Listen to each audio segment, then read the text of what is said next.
Good morning, good afternoon, good evening, whatever time of day you're watching this. Look, light outside. I'm doing a video in the day, which is nice rather than always in the evenings. So it's another damp video, defects diagnosis video where I've been asked to look at a damp problem. Shouldn't be more than, I wouldn't have thought, 5 to 6 minutes long, but I do tend to waffle a little bit, so I apologise if it's much longer than that. I've said this before, normally the end of videos, but if you like what we're doing, please like and subscribe. That'd be bloody marvellous. I really appreciate it. So let's have a look. Let's crack on with this one. I was asked, a tenant in the property has complained of damp and mould. Quite normal. Landlord blames tenant, tenant blames landlord. Is normally the case with these. So they've complained of damp and mould in the bathroom and in the bedroom, as we can see in these two photos here. So I've done a bit of a sketch detail that shows both sides of this opening into the building, and measured the external walls as to how thick they are, and they're 320. So reasonably satisfied that these are cavity walls.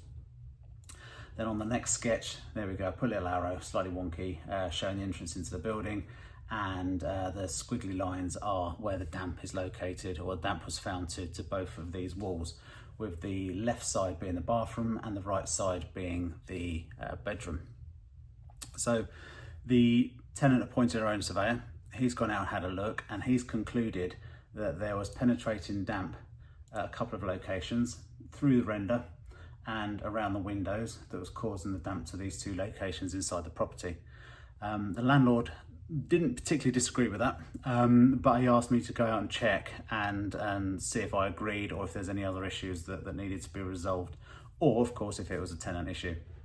So that's exactly what I've done. So looking here in the bathroom, first of all, can't see it too well here because the tenant, she used to actually clean the mould away quite regularly.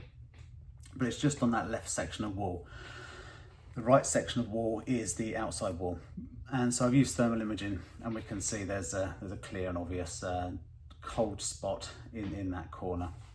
And in the bedroom, again, it's on the inside wall is the white and the outside wall is the blue. And again, I've used thermal imaging, and the majority of the issue is on the inside wall, the white one that we saw there. So I've marked this up on the attached sketch. Now, what I didn't include earlier is we can see our front doors actually recessed back slightly. So we've got our 320mm thick external walls, and those external walls continue to the inside of the property, where they're only 100mm thick, rendered on the outside and plastered on the inside. And there we have our damp issues.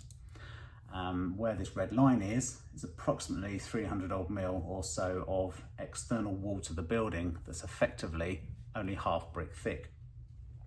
So I've taken some few further readings here. I've taken a carbide reading, 1.8%, so relatively dry. Don't have any major issues with that. And then I've stuck my hygrometer in the wall, and this is picked up these readings. So the temperature is 14 degrees. So bear in mind this is inside in the winter. It's not particularly warm. Relative humidity of 60.9. That means the air is holding 16.9% of the maximum moisture it can hold at 14 degrees. If the temperature is increased, the relative humidity would go down. And likewise, if the temperature is decreased, because it can't hold so much moisture, the relative humidity would go up. Now we've got our dry bulb temperature there, our dew point of 6.6 degrees C. So as soon as the temperatures fall below that, for surface temperature falls below 6.6 degrees C, you're going to get condensation occurring. And finally, we've got 7.39 grams per cubic meter. That's how much moisture is actually in the air.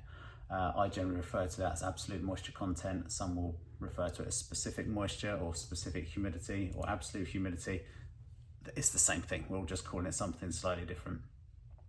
So as a chartered surveyor, I'm not just going to say, yeah, okay, this is the issue and be done with it. I'm going to look at other stuff around the property. So looked in the roof space, okay, a bit dated, but generally okay. Looked at the roof coverings, again, not too bad. Guttering, some slight build-up of silt, but nothing, major. It's all okay. And looked around the property for ventilation, and again, ventilation was generally, well, it was in existence, shall we say. Now, some surveyors, their idea of testing the mechanical extraction is to pop a tissue on it, and if the tissue holds, it's extracting okay. I've seen this on countless expert reports from the other side, because I don't do it myself. It's one way of determining it, but if you're trying to argue that that's extracting at a suitable rate, what extraction rate is it? Well, we don't know, because it's just a tissue. So I use an anemometer, and here in the bathroom we can see that's extracting at 2.92 litres per second, and in the kitchen it is extracting at 8.72 litres per second. Now these are quite critical. Reason being, in the bathroom, let's go back to the bathroom, 2.92, it should be really 15 litres per second. So 2.92 means it's extracting at a rate of less than 1/5 of what it should be doing. So the fan is effectively very inefficient. And if we go back to the kitchen, now there's two effectively extraction rates for a kitchen. If you've got a cooker hood, so your extraction is directly above the cooker hood, it should be about 30 litres per second.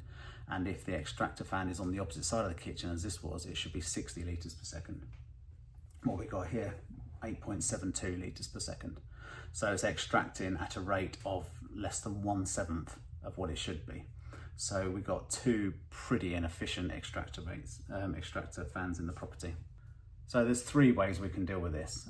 Here we could, option one is we could insulate inside the wall up to where the external door is. So we're increasing the surface temperature of the wall. By doing that, we're reducing the dew point, and therefore chances of condensation occurring are significantly minimized. That's inside the bedroom or inside the bathroom, so it may not be particularly suitable. That also means insulation, plastering, making good decorations, possible retiling the bathroom, so it could be quite an undertaking. Our second option is to insulate the outside section of the wall. Now across here we only had about 850 mil, so by the time we put maybe 50 millimeters of insulation both sides plus a finish, we're going to have a very narrow front door entrance, so that is a complete no-no. What I suggested to the landlord in this instance was replace both these extractor fans first of all. The wiring's already there. Don't have pull cord operated ones, have humidistat extractor fans, so they will automatically kick in whether the tenant likes it or not, to pull all that excess moisture out of the property. And in doing so, you're going to reduce the amount of moisture vapours floating around in the air. And in doing so, you're going to greatly reduce chances of condensation occurring, because although it will still occur, there'll be a lot less moisture in the air to create less damp and therefore create less mold inducing environments. So that's what he's done. So we'll see how that works out, but I'm quite confident that is going to significantly reduce the issue. It wasn't a major issue to begin with, but something sufficient for the tenant to be a little bit alarmed at. She's also been advised of ways to help reduce the amount of moisture in the air, and it means we don't have to do any building works to the property, at least at this stage. And we certainly don't have to get involved in taking off the render outside the property, re-rendering it, repainting it, replastering the inside, which is what the other surveyor recommended. None of that was necessary. I found so few defects in the outside wall that it's really quite easy to argue that this is not the issue. Coupled with the fact that where some of the hairline cracks were was so remote from the damp issue inside the property that it clearly wasn't causational. So, but just doing the basic sketch plan shows where the issue is and what needs to be done. So look at me waffling on 9 odd minutes again. Thank you for getting this far. I'll keep trying to knock out these shortish videos because I think they're quite informative as to how you can look at damp issues or other building defects, and how just looking at a few extra bits and pieces can completely change your opinion of what's going on. So thank you very much, and I shall see you on the next one.